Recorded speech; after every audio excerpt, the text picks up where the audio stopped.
To a TVJ News update now, 2 people have been charged in connection with a deadly August 9 gun attack on a policeman and his family in St. James. They are 38-year-old businesswoman Trafika Malcolm de Montagnac, also known as Traff, from Catherine Hall, and 23-year-old plumber Kadeen Nathan from Betheltown, Westmoreland.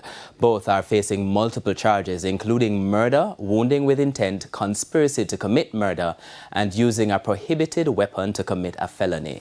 Police reported that Malcolm was arrested in Hanover, while Nathan later turned himself in. Both reportedly gave caution statements admitting involvement. A court date is being arranged.